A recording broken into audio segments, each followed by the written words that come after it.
எல்லாருக்கும் வணக்கம். நான் ஓம் பிரகாஷ் பேசுறேன். இது நாள் வரைக்கும் நீங்க இந்த சேனல சப்ஸ்கிரைப் பண்ணலாம், சப்ஸ்கிரைப் பண்ணிக்கங்க. அது மட்டும் இல்லாம பக்கத்துல இருக்க பெல் பட்டனையும் கிளிக் பண்ணி வச்சுக்கங்க. அப்பதான் நம்ம சேனல்ல போற எல்லா வீடியோஸும் உங்களுக்கு வந்து நோட்டிஃபிகேஷன்ல காமிக்குங்க. அது மட்டும் இல்லாம நம்ம சேனல பத்தினா அல்லது இந்த வீடியோவ பத்தின நிறை, குறை எதுவாயினும் கீழ கமெண்ட் பாக்ஸ்ல கமெண்ட் பண்ணுங்க. என்னையும் திருத்திக்கிறேன். மேற்கொண்டு உங்களுக்கு புடிச்ச மாரி நெறைய வீடியோஸும் நம்ம சேனல்ல வந்து வரப்போகுது அப்டின்னே சொல்லலாம். சரிங்களா? ஸோ வீடியோக்குள்ள போறதுக்கு முன்னாடி ஒரு லைக்க போடுங்க. அதே மாரி இந்த வீடியோ புடிச்சிருந்தா உங்க ஃப்ரெண்ட்ஸுக்கும், ஃபேமிலிக்கும் ஷேர் பண்ணுங்க. வாங்க இப்போ வீடியோக்குள்ள போலாம். இந்த வீடியோ நம்ம என்ன பார்க்க போறோம் அப்படின்னா, மிதுன ராசி திருவாதிரை நட்சத்திரத்துல பிறந்தவங்களுக்கு 2025ஆம் ஆண்டு டிசம்பர் மாத ராசி பலன்களை பத்தி நம்ம தெளிவா பார்க்க போறோம். இந்த டிசம்பர் மாதத்தை பொறுத்த வரைக்கும் இவங்களுடைய வாழ்க்கையில எப்படி இருக்கும், என்ன மாற்றங்கள், யார் மூலமாக என்ன கிடைக்கும்ன்றத தெளிவா பார்க்கலாம் வாங்க. மிதுனம் காலபுருஷனுக்கு 3வது ராசியா வருதுங்க. அவருடைய அதிபதி யாருன்னு பார்த்தீங்கன்னா புதன். திருவாதிரை அதிபதி யாருன்னு பார்த்தீங்கன்னா ராகு. மிதுனம் திருவாதிரையை பொறுத்த வரைக்கும் இந்த மாற்றிய முதல் பகுதியில முக்கியமான கிரகங்கள் எல்லாமே ராசிக்கு 6ஆம் இடத்துல மறைஞ்சிருக்காங்க. சரிங்களா? குறிப்பா சூரியன், சுக்கிரன், புதன். ஸோ இந்த 3 முக்கியமான கிரகங்கள் எல்லாமே 6ஆம் இடத்துல மறையறாங்க. இது கொஞ்சம் சிறப்பு கிடையாது அப்படின்னு எடுத்துக்கலாம். ஃபர்ஸ்ட் விஷயம். அப்ப என்னன்னா இந்த காலகட்டங்களோட முயற்சிக்கு தகுந்த வெற்றி வாய்ப்புகள் கொஞ்சம் குறைவாகத்தான் இருக்கும்.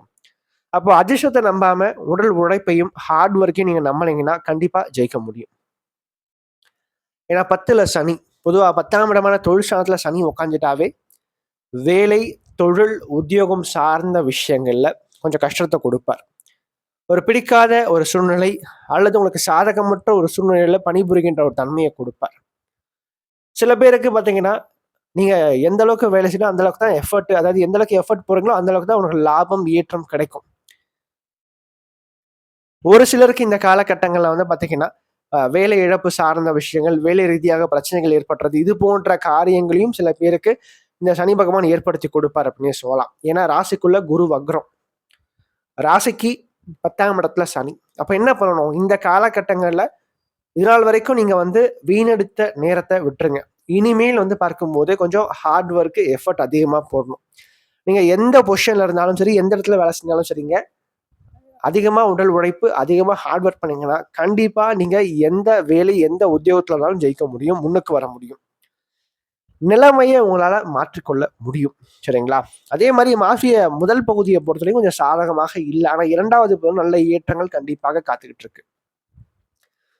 ஒண்ணே ஒண்ணு என்னன்னா, புதன் இந்த மாதம் முழுக்கவே 6ஆம் இடத்துல மறைஞ்சிருக்க போறார். சரிங்களா? ராசிநாதன் மாதம் முழுக்க 6ஆம் இடத்துல மறைந்து சுக்கிரன் ராசிக்கு 12ஆம் இடத்துல தொடர்பு கொள்றார். அப்போ விரையாதிபதி தன் வீட்டை பார்த்து வலுப்படுத்துறார். இப்போ 12ஆம் இடம் வலுக்கிறதுனால இந்த காலகட்டங்கள் பயணங்கள், அலைச்சல்கள் சார்ந்த விஷயங்களை கொஞ்சம் ஏற்படுத்தி கொடுக்குங்க. குறிப்பாக இந்த காலகட்டத்தை பொறுத்த வரைக்கும் வெளிநாடு, வெளிமாநிலம் சார்ந்த முயற்சிகள் வந்து வெற்றி கொடுக்கும். வெளிநாட்டுல வந்து வேலைக்காகவோ அல்லது படிப்பு சார்ந்த விஷயங்களுக்காக நீங்க முயற்சிகள் பண்றீங்கன்னா, அந்த முயற்சிகள் இந்த மாதம் உடைய வாழ்க்கையில வெற்றியை கொடுக்கும். 2வது சுக்கிரன் வந்து 12ஆம் இடத்தை பார்க்கறனால நல்ல ஒரு சுப செலவுகளை ஏற்படுத்தி கொடுப்பார். ஆடை, அணிகலன்கள் சார்ந்த விஷயங்கள், தங்க நகைகள் சார்ந்த விஷயங்கள், வெள்ளி நகைகள் சார்ந்த விஷயங்களை வாங்கி போடுறதுக்கான சில வாய்ப்புகளை சுக்கிரன் ஏற்படுத்தி கொடுப்பார். ஒரு சிலருக்கு கடன் வாங்கி ஒரு லோன் எடுத்து ஒரு வண்டி வாகனம் சார்ந்த விஷயங்களை அமைச்சுக்கிறது, ஒரு வீடு, மனை, வாகனம் சார்ந்த விஷயங்களை வாங்குறதுக்கான சில முயற்சிகள் எடுக்கிறது. ஸோ இது போன்ற அமைப்புகளை சுக்கிரன் வந்து ஏற்படுத்தி கொடுப்பாருங்க. 2வது பகுதியில ராசிக்குள்ள குரு, ராசிக்கு 7ஆம் இடத்துல சூரியனும் செவ்வாயும் சேர்ந்திருப்பாங்க. இந்த சூரியன் செவ்வா அப்படின்றது இந்த இந்த காம்பினேஷனை வந்து சனியும் தொடர்பு கொள்வார், குருவும் தொடர்பு கொள்வார். அதாவது சனி 10ஆம் பார்வையா பார்ப்பாருங்க சூரியனையும் செவ்வாயும். செவ்வாய் 4ஆம் பார்வையா சனியை பார்ப்பார். இந்த இடத்துல குரு பார்வை மட்டுமே ஒரு சிறப்பான ஒரு அம்சமாக பார்க்கப்படுது. 7ஆம் அதிபதி தன் வீட்டை பார்க்கிறார். அப்போ நல்ல ஓரளவுக்கு டாமினேட்டிங்கான, ஓரளவுக்கு தைரியசாலியான, புத்திசாலியான ஒரு வாழ்க்கை துணையார் கிடைப்பாங்க. அதுதான் விஷயம். 2வது திருமண வாழ்க்கையில கொஞ்சம் கருத்து வேறுபாடுகள் கொஞ்சம் இருக்கும். கொஞ்சம் விட்டு கொடுத்து போறது, அனுசரிச்சு போறது, இதை கொஞ்சம் நீங்க வாழ்க்கையில அதிகமாக எடுத்துக்கணும்னு சொல்லலாம். சரிங்களா? ஏன்னா 7ஆம் இடத்துல அதிகாரம் சொல்லக்கூடிய சூரியன், செவ்வாய் இவங்க 2 பேரும் அதிகாரத்தை குறிக்கின்ற கிரகங்கள். இவங்க 2 பேருமே 7ஆம் இடத்துல உட்கார்ந்து இருக்கும்போது, அப்ப வந்து வாழ்க்கை துணையார் உங்கள டாமினேட் பண்ணுவாங்க அப்படின்னே சொல்லலாம். உங்களுடைய கைகள் குறையும்.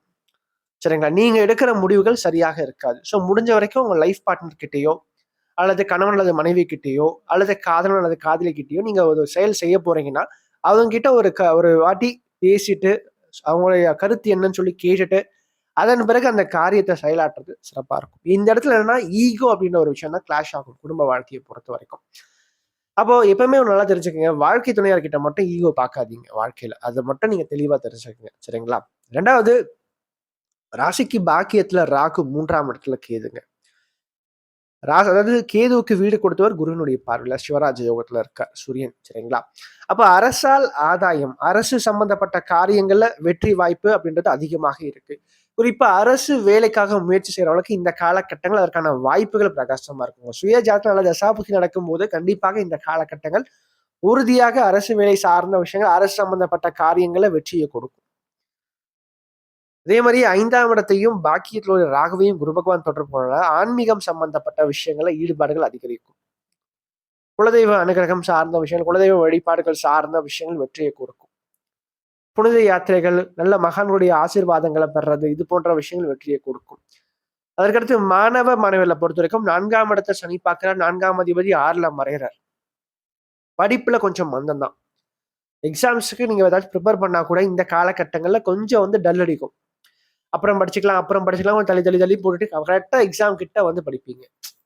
ஸோ இது போன்ற அமைப்புகளை ஏற்படுத்தி கொடுக்கும் அப்படின்னே சொல்லலாம். கொஞ்சம் அதாவது படிப்புல கொஞ்சம் ஈடுபாடு நீங்க மிகைப்படுத்திக்கணும். சோம்பல்தனம், மந்தத்தனம் கொஞ்சம் அதிகமாகவே இருக்கும். எதையுமே நாளைக்கு பார்த்துக்கலாம் தள்ளி போடுகின்ற பழக்கங்களை கொஞ்சம் அதிகப்படுத்தி கொடுக்கும். சரிங்களா? அதை மட்டும் கொஞ்சம் நீங்க வாழ்க்கையில மாத்திக்கணும். அன்னன்னைக்கு வேலையை அன்னன்னைக்கு முடிச்சிடணும். சரிங்களா? அது தள்ளி போடுறத பெரும்பாலும் தவிர்க்கிறது சிறப்பா இருக்கும். மொத்தத்துல இந்த காலகட்டங்கள் அரசு சம்பந்தப்பட்ட வழியில ஆதாயங்களை உண்டு பண்ணி கொடுக்கும். மூத்த அதிகாரிகளை ஆதாயங்களை உண்டு பண்ணி கொடுக்கும். ஆனா வேலை ரீதியாக பணிச்சுமைகள் கொஞ்சம் இருக்கத்தான் செய்யும். எந்த அளவுக்கு நீங்க ஹார்ட் ஒர்க் பண்றீங்களோ அந்த அளவுக்கு வாழ்க்கையில முன்னேற முடியும் அப்படின்னு சொல்லலாம். மேலும் இந்த வீடியோ உங்களுக்கு பிடிச்சிருந்தா லைக் பண்ணுங்க. பிடிக்கலன்னா நீங்க தாராளமா நீங்க டிஸ்லைக்கும் பண்ணலாம். சரிங்களா? அதே மாதிரி இந்த வீடியோ பத்தின ஏதாவது கேள்விகள் எதுவாக இருந்தாலும் நீங்க கமெண்ட் பாக்ஸ்ல கமெண்ட் பண்ணலாம். அது நல்ல விஷயமா இருந்தாலும் சரி, கெட்ட விஷயமா இருந்தாலும் உங்களோட தோன்ற விஷயங்கள் நீங்க கமெண்ட் பாக்ஸ்ல கமெண்ட் பண்ணுங்க. அது சரியா இருந்தா இன்னும் எனக்கு பூஸ்டப்பா இருக்கும். அது தவறான ஒரு இதுவா இருந்தா நான் அதை திருத்திக்கிறேன். சரிங்களா? நன்றி, வணக்கம்.